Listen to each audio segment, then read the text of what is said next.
Hello বন্ধুরা, কেমন আছেন সবাই? আশা করি সকালে ভালো আছেন। নতুন একটি ভিডিওতে সকলকে অনেক অনেক শুভেচ্ছা ও স্বাগতম। তো ফ্রেন্ডস, আজকের ভিডিওতে ঢাকা বোর্ডের অনলাইন অ্যাপ্লিকেশন সিস্টেমে আমি আরও একটি অ্যাপ্লিকেশন শেয়ার করব, যেখানে আমি দেখাবো নাম ও বয়স সংশোধনের আবেদন কীভাবে করতে হবে, A to Z আজকের এই ভিডিওতে আমি কভার করব। তো ফ্রেন্ডস, এই রিলেটেড বেশ কয়েকটি ভিডিও অলরেডি আমি আমার এই চ্যানেলে শেয়ার করেছি। আপনারা চাইলে সেই ভিডিওগুলো দেখতে পারেন, বা সেই ভিডিওগুলোর কমেন্ট বক্সে আমি অনেক ধরনের প্রশ্ন পেয়েছি, বা সেখানে দেখা গেছে ম্যাক্সিমাম প্রশ্ন সিমিলার বা অনেকের প্রশ্ন একই রকমের। সো সেখান থেকে আমি বেশ কিছু ইম্পর্টেন্ট কমেন্টস বা ইম্পর্টেন্ট প্রশ্নগুলো আজকের এই ভিডিওতে আমি তুলে নিয়ে আসছি, বা সেই কমেন্টসগুলোর আপনার সমাধান দেওয়ার চেষ্টা করবো, বা সেই কমেন্টসগুলোর বা সেই প্রশ্নগুলোর উত্তর দেওয়ার ট্রাই করবো। ওকে গাইজ, চলুন তাহলে গাইজ শুরু করা যাক।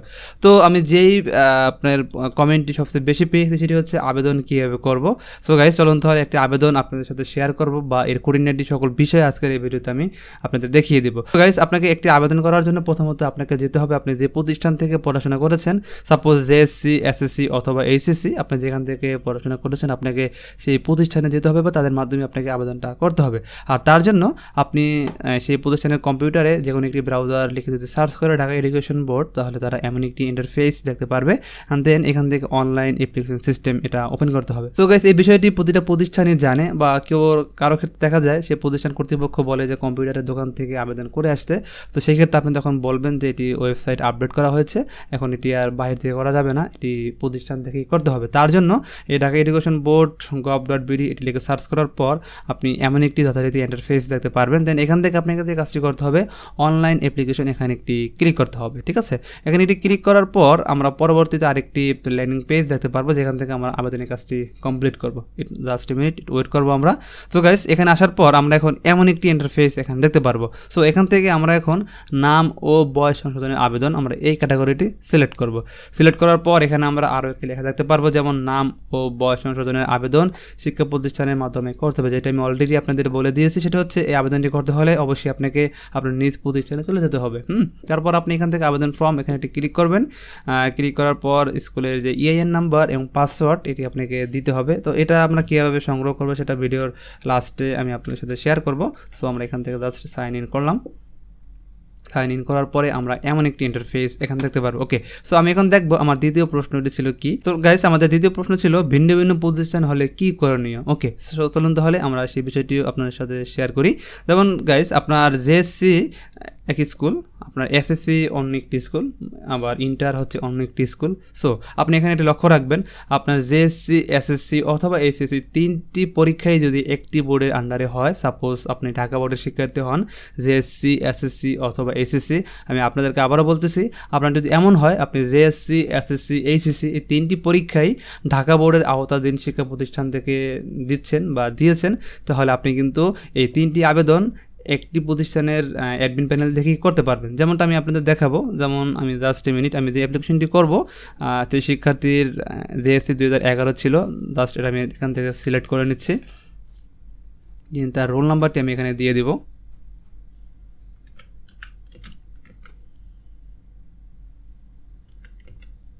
তার রেজিস্ট্রেশন নাম্বারটি আমাকে এখানে দিয়ে দিতে হবে। সো গাইস, আপনারা দেখতে পাচ্ছেন আমি ফাইন্ড অপশনে ক্লিক করার পর এই শিক্ষার্থীর তথ্যগুলো এখানে চলে আসছে। ওকে, তো ফ্রেন্ডস, এটা লক্ষ্য করুন, এটা হচ্ছে একটা ইম্পর্টেন্ট বিষয়, যেটা হচ্ছে অনেকেই এই ভুলগুলো করে থাকেন, বা অনেক প্রতিষ্ঠানও এই ভুলটি করে। আপনার যদি জেএসসি, এসএসসি, এইচএসসি এই তিনটি পরীক্ষায় থাকে, বা এই তিনটি পরীক্ষায় আপনি একটি বোর্ডের আওতাধীন, তাহলে আপনি যে কাজটি করবেন, সাপোজ চাচ্ছি আমি এখান থেকে এই শিক্ষার্থীর এসএসসি রয়েছে, তার জন্য তার এসএসসি অপশনটি আমাকে সিলেক্ট করতে হবে। আর তার জন্য এখানে জাস্ট একটি ক্লিক করব, অ্যান্ড দেন এই শিক্ষার্থীর রোল নাম্বারটি এবং তার পাসিং ইয়ার, দেন তার সেশন, এটি আমাকে এখান থেকে দিয়ে দিতে হবে। তো আমি এখান থেকে তার পাসিং ইয়ার সিলেক্ট করবো 2015, দেন তার রোল নাম্বারটি আমি এখান থেকে সিলেক্ট করতেছি। সো এই তথ্যগুলো অলরেডি আমার জানা আছে, তার জন্য আমি করতে পারতেছি। তো আপনি যখন অ্যাপ্লিকেশনটি করবেন, এই তথ্যগুলো অবশ্যই আপনি আপনার হাতের কাছে নিয়ে নেবেন, দেন তারপর আপনি আবেদনের কাজটি শুরু করবেন। ওকে, সো আমি এটা এখানে দিয়ে দিলাম। এবং এই শিক্ষার্থীর সেশন হচ্ছে 2013, আমি এখান থেকে তার সেশন সিলেক্ট করলাম, এবং এই জিএসসি হচ্ছে 2012, তো তার জন্য তার 2012 এই অপশনটি আমি সিলেক্ট করলাম।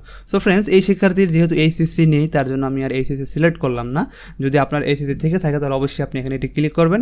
ক্লিক করার পর আপনার ইন্টারের অর্থাৎ এইচএসসির পাসিং ইয়ার, রোল, রেজিস্ট্রেশন এটি আপনি দিয়ে দেবেন। তো আপনি অনেকে আছেন যে এই কাজটি ভুল করেন বা অনেক প্রতিষ্ঠানও এই ভুলটি করে থাকে, সেটা হচ্ছে একজন শিক্ষার্থীকে আবার বলে যে আপনি ইন্টারের বা এইচএসসির আবেদনটি আপনাকে কলেজে গিয়ে করতে হবে। তো এটা কোনো প্রয়োজন নেই। আপনার যদি একাধিক পরীক্ষার নাম থেকে থাকে তো অবশ্যই আপনি এখান থেকে জাস্ট সিলেক্ট করে দেন আপনি রোল, রেজিস্ট্রেশন, পাশের সন এবং সেশন আপনি দিয়ে দেবেন। কেননা বোর্ড কর্তৃপক্ষ তারাই এখানে একটা কথা লিখে দিয়েছে, যেমন দেখুন বিষয়টি গুরুত্বপূর্ণ, একই আবেদন জেএসসি, এসএসসি, এইচএসসি পরীক্ষার তথ্য সংশোধন করতে হবে, তাদের জন্য প্রযোজ্য, একজনের জন্য একাধিক আবেদন করা যাবে না। সো গাইজ, আপনারা বুঝতেই পারতেছেন যে আপনার অনেক প্রতিষ্ঠান এটি না জেনে কথাগুলো বলে থাকে যে আপনি কলেজে যান বা আপনাকে স্কুলে যান, এটি কিন্তু আপনারা এই ভুলটি করবেন না। আশা করি আপনি আমার এই ভিডিওটি দেখার পর আপনার সেই কনফিউশনগুলো এখান থেকে আপনি দূর হয়ে যাবে, যে আপনার জেএসসি, এসএসসি, এইচএসসি 3টি পরীক্ষায় যদি থাকে আর তা যদি একটি বোর্ডের আওতাধীন হয় তাহলে আপনি কিন্তু একটি আবেদনের মাধ্যমেই এই 3টি পরীক্ষার ইনফরমেশন দিয়ে সেগুলো আপনি কারেকশন করাতে পারবেন। অলরাইট,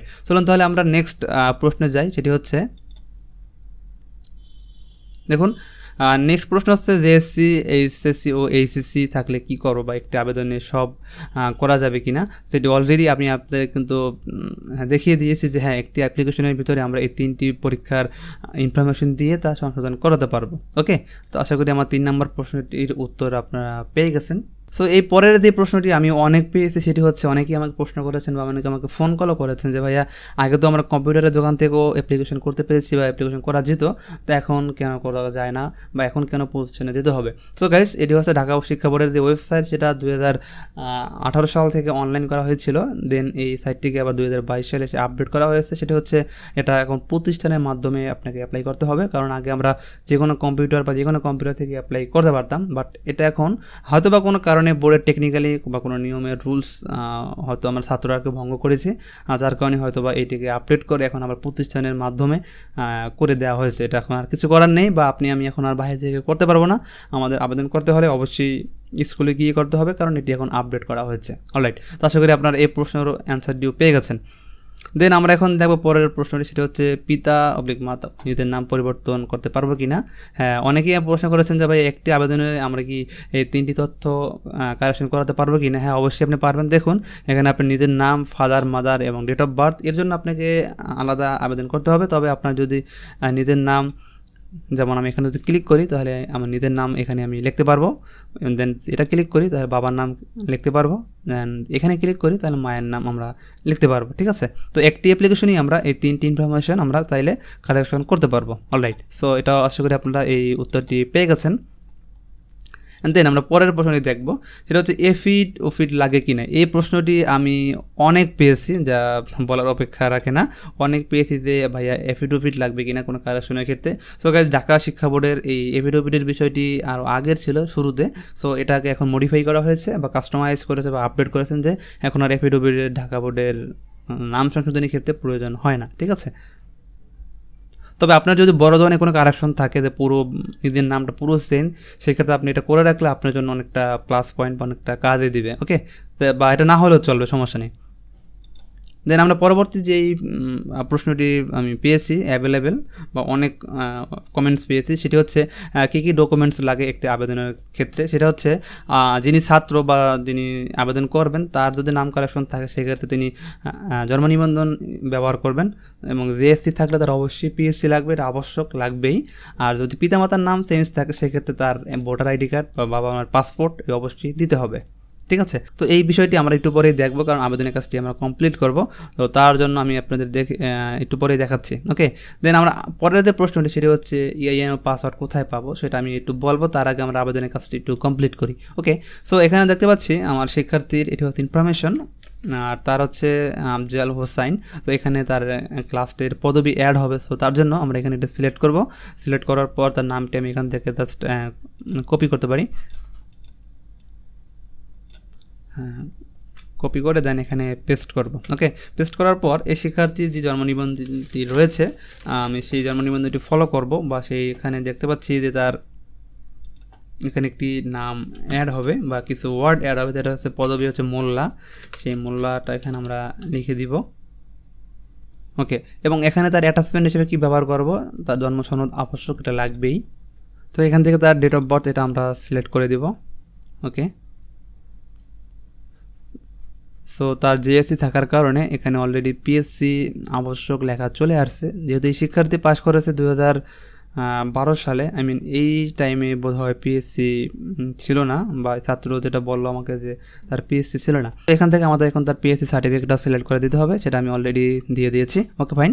অ্যান্ড দেন তার আরেকটি কারেকশন আছে, যেটা হচ্ছে মায়ের নাম, সেটা আমি এখান থেকে জাস্ট সিলেক্ট করে দেব। সিলেক্ট করে দেওয়ার পর যে নামটি হবে সেটি এখান থেকে আমি এখন কপি করি, যেমন তার মায়ের নামে এমএসটি মিনা আক্তার। সো এই নামটি মেবি এমএসটি কাটা যাবে, যেটি কিনা তার জন্ম নিবন্ধন ফলো করতে হবে। সেখানে দেখতে পাচ্ছি যেমন মিনা আক্তার রয়েছে, এমএসটি নেই। সো আমি এটা এখান থেকে ডিলিট করে দেবো। ডিলিট করে দেওয়ার পর এখন মায়ের যে ভোটার আইডি কার্ড সেটি আমাকে এখান থেকে অ্যাটাচমেন্ট করতে হবে। তার জন্য অলরেডি আমি এটি এখানে তৈরি করে রেখেছি বা পিডিএফ ফরম্যাটে, দেন এটি আমি এখান থেকে জাস্ট ওপেন করে দেবো। সো গাইস, আপনারা যখন এই ডকুমেন্টসগুলো এখানে সাবমিট করবেন, অবশ্যই এগুলোকে আপনি একটু কম মেগাবাইটে রাখার ট্রাই করবেন, এবং এটি অবশ্যই পিডিএফ আকারে সেভ করে নেবেন। এটা ফটোশপ হোক বা স্ক্যানিং করে নিলে এটা অটো কম মেগাবাইটে এখানে সেভ হয়ে যায়। Okay fine. তো আমরা দেখতে পাচ্ছি আমাদের এই নামটি এখানে অ্যাড করা হয়ে গেছে, বা আমরা যেটি কারেকশন করাবো সেটি এখানে কিন্তু আমাদের লিপিবদ্ধ করা হয়ে গেছে। এখন আমি আবার একটু চেক করে নিব যে আমার নামটি কী হবে। তো গাইস দেখতে পাচ্ছি এখানে MI হবে, যেহেতু আমি ME ছিল, সো এটা MI হবে। সো আমরা একটু প্রিভিউ করে নেই তার জাতীয় পরিচয়পত্রে কী আছে। হ্যাঁ, দেখতে পাচ্ছি এখানে আই আছে। Okay fine. সো এখান থেকে আমি ইটা তুলে দিলাম, আই করে দিলাম, দেন তার স্পেলিংটা চেক করে নিয়েছি। Okay fine. চেক করার পর এখন আমাদের এখানে একটি মোবাইল নাম্বার দিতে হবে, যে মোবাইল নাম্বারটি অলরেডি আমি সংগ্রহ করেছি এই শিক্ষার্থীর, তার মোবাইল নাম্বারটি এখানে দিয়ে দেবো। আর এই মোবাইল নাম্বারটি খুব ইম্পর্টেন্ট ফ্রেন্ডস, আপনাদের মধ্যে অনেকেই রয়েছেন যে এই মোবাইল নাম্বারটির গুরুত্ব আপনারা বুঝেন না। এই মোবাইল নাম্বারটি দেওয়ার কারণে এই মোবাইল নাম্বার একটি আইডি, দেন একটি পাসওয়ার্ড চলে যাবে, যেটা কিনা পরবর্তীতে আমাদের এই আইডির আমরা চেক করতে পারবো। ইভেন যখন বোর্ড থেকে আপনাকে মেসেজ করা হবে, যখন আপনাকে বোর্ড থেকে মিটিংয়ের জন্য ডাকা হবে, তখন কিন্তু এই মোবাইল নাম্বারে মেসেজ পাঠানো হবে। বোর্ড থেকে কিন্তু কোনো ধরনের কল দেওয়া হয় না। আপনাদের অনেকের ভুল ধারণা রয়েছে যে বোর্ড থেকে আপনাদের কল দিবে, না, কল দিবে না। এই মোবাইলে একটি মেসেজ চলে যাবে, দেন আপনাকে সেটা অবশ্যই চেক করতে হবে। তো অবশ্যই বন্ধুরা এই বিষয়টি আপনারা খেয়াল রাখবেন, এই মোবাইল নাম্বারটি যাতে কোনোভাবেই বন্ধ না থাকে বা হারিয়ে না যায়। সো এটি অবশ্যই মাথায় রাখবেন। ওকে, দেন আমরা এখান থেকে তার একটি ছবি সিলেক্ট করে দেবো, অবশ্যই পাসপোর্ট সাইজ। এটা আমি এখান থেকে সিলেক্ট করে নিলাম জিপিজি ফরম্যাটে। Okay fine. সিলেক্ট করার পর আমরা এখন এখান থেকে একটি ক্যাটাগরি সিলেক্ট করব। ওকে, এই ক্যাটাগরিটি হচ্ছে, এখানে বেশ কয়েকটি ক্যাটাগরি আছে, বানান ভুল, পদবি ভুল, আক্ষরিক ভুল, শব্দ সংযোজন বিয়োজন। সো আমি এখান থেকে এই ক্যাটাগরিটা সিলেক্ট করে দিব। আপনার যেটা প্রয়োজন আপনার সেটা এখান থেকে সিলেক্ট করবেন। ওকে, তো এখানে দেখতে পাচ্ছি আমরা মায়ের নাম এবং নিজের নাম এই দুটি যে কারেকশন রয়েছে তার জন্য আমরা দুটো সিলেক্ট করেছি। যদি আমাদের বাবার নামে কারেকশন থাকতো তাহলে আমরা বাবার নাম ওখান থেকে সিলেক্ট করতে পারতাম। তো দেখতে পাচ্ছি হ্যাঁ, আমার আবেদনের কাজটি মোটামুটি ডাটা এন্ট্রি করার কাজটি কমপ্লিট হয়ে গেছে। সো এখন আমি আবেদনের কাজটি সম্পন্ন করতে পারি। তো তার জন্য এখানে এটি ক্লিক করব। এখানে এটি ক্লিক করার পর আমরা জাস্ট সাবমিট অপশানে এটি ক্লিক করলে এই নাম্বারে একটি আইডি, দেন একটি পাসওয়ার্ড চলে যাবে। পরবর্তীতে এই আইডি এবং পাসওয়ার্ড দিয়ে আমরা এটি লাস্ট আপডেট বা সর্বশেষ অবস্থা আমরা জানতে পারবো বা চেক করতে পারবো আমাদের আবেদনের এখন কাজটি কোন পর্যায়ে রয়েছে। তো ফ্রেন্ডস, আশা করি আপনারা বুঝতে পেরেছেন। এখান থেকে জাস্ট সাবমিট অপশানে এটি ক্লিক করে দেবো। সাবমিট অপশানে ক্লিক করার পর এখান থেকে আমরা পেমেন্টের কাজটি সম্পন্ন করতে পারবো। তো এই শিক্ষার্থী যেহেতু আমার কাছে পেমেন্টের টাকা পরিশোধ করেনি, তার জন্য তার আবেদনের পেমেন্টটি এই মুহূর্তে আমি করে দেখাতে পারতেছি না, যেহেতু তিনি বলেছেন যে সোনালী ব্যাংকের মাধ্যমে করবেন। তার জন্য তার এই আবেদনটি আমি এখানে সেভ করে রাখলাম। ওকে, পেমেন্টের স্লিপটি পরে তাকে দিব বা পরে সে নিজেও বের করে এই পেমেন্টটি করতে পারবে। ওকে গাইস, এখন আমাদের লাস্ট প্রশ্ন, যে প্রশ্নটি অ্যাভেলেবেল পাচ্ছি বা খুব ইম্পর্টেন্ট একটি প্রশ্ন, সেটি হচ্ছে EIN অ্যান্ড পাসওয়ার্ড আমরা কোথায় পাবো। তো ফ্রেন্ডস, এই EIN পাসওয়ার্ড একটি গুরুত্বপূর্ণ বিষয়, সেটা হলো এটি একটি প্রতিষ্ঠানের জন্য গুরুত্বপূর্ণ, কেননা এটি বোর্ড কর্তৃক সেই প্রতিষ্ঠানকে দেওয়া হয়েছে, এটা কোনো শিক্ষার্থীকে দেওয়ার জন্য না। সো আমরা এটি অবশ্যই পাবো না বা এটি আমাদের পাওয়ার কথাও না। তো এই আবেদনগুলো করার জন্য অবশ্যই আমাদেরকে স্কুলে যেতে হবে, আর কোনো উপায় নেই, কারণ এই EIN হচ্ছে একটা স্কুলের সম্পদ, এটা কখনো কোনো শিক্ষার্থীকে দেওয়া যাবে না বা দিবেও না, বা আমরা এটা চাওয়ার কোনো সম্ভাবনাই নেই, পাওয়ার কোনো সম্ভাবনা নেই। ঠিক আছে, তো আমরা এই ভুলটি কখনো করবো না যে কোনো একটা স্কুলে গিয়ে যদি বলি স্যার আমাদের EIN পাসওয়ার্ড দেন, এটি কোনো কিন্তু কখনো আমরা বলবো না, কারণ এটি স্কুলের সম্পদ, আমি আবার বলতেছি। তো অবশ্যই আমরা আমাদের ডকুমেন্টসগুলো তৈরি করে নিব এবং স্কুল থেকে গিয়ে আমরা আবেদনটি করে নিব। আশা করি গাইস আপনারা এই প্রশ্নের উত্তরটি পেয়ে গেছেন যে আপনি EIN এবং পাসওয়ার্ড আপনি কোথায় পাবেন। অবশ্যই আপনাকে স্কুলে বা আপনার কলেজে যেতে হবে, এছাড়া কোনো উপায় নেই। তো ফ্রেন্ডস, আশা করি আপনাদের এই ভিডিওটি খুবই ভালো লাগবে, কারণ এই ভিডিওতে আমি বেশ কিছু বিষয় তুলে ধরেছি যেখানে কিনা একটি অ্যাপ্লিকেশন করার ক্ষেত্রে বিষয়গুলো জানা আমাদের খুবই গুরুত্বপূর্ণ। তো ফ্রেন্ডস, এই জন্য আমার একটি ফেসবুক গ্রুপ আছে, আপনি সেখানে কিন্তু জয়েন হতে পারেন এবং আমার ফেসবুক গ্রুপের নাম হচ্ছে আমার চ্যানেলের নাম দিয়েই। আর আপনার যদি সার্টিফিকেট কারেকশনে কোনো ধরনের হেল্পের প্রয়োজন হয়, অবশ্যই আপনি আমার এই গ্রুপে জয়েন হয়ে সেখানে আপনার সেই প্রবলেমটি আপনি এখানে শেয়ার করতে পারেন। আমি চেষ্টা করবো আপনাকে সঠিক তথ্য দিয়ে হেল্প করার। এবং এছাড়াও গাইস, আমার ভিডিও ডিসক্রিপশনে আপনি আমার একটা হোয়াটসঅ্যাপ নাম্বার পাবেন, আপনি চাইলে সেখানে মেসেজ করতে পারবেন এবং আপনার প্রয়োজনীয় যে কোনো হেল্প পেতে অবশ্যই আপনি আমার ফেসবুক পেজটিকে লাইক দিয়ে রাখতে পারেন, ঠিক আছে? তো গাইস, এটি হচ্ছে আমার সেই ফেসবুক পেজ, আপনি চাইলে এখানেও জয়েন হয়ে আমার পেজটিকে লাইক করে রাখেন। এছাড়াও গাইস, একজন শিক্ষার্থী সার্টিফিকেটে যদি কোনো ধরনের প্রবলেম থাকে আর সেগুলো যদি সমাধান করার কোনো ধরনের হেল্প প্রয়োজন হয়, আমরা মাত্র 15 দিনের ভিতরে একটি শিক্ষার্থীর সার্টিফিকেট আমরা বোর্ড থেকে কারেকশন করিয়ে দিতে পারি, যদি কিনা কারো প্রয়োজন নেই। তো ফ্রেন্ডস, আশা করি ভিডিওটি আপনাদের খুব ভালো লাগবে। যদি আমার ভিডিওটি আপনাদের ভালো লেগে থাকে, আমার চ্যানেলটিকে সাবস্ক্রাইব করে রাখুন, আর যদি অলরেডি সাবস্ক্রাইব করে দেখেন, থ্যাংক ইউ সো মাচ।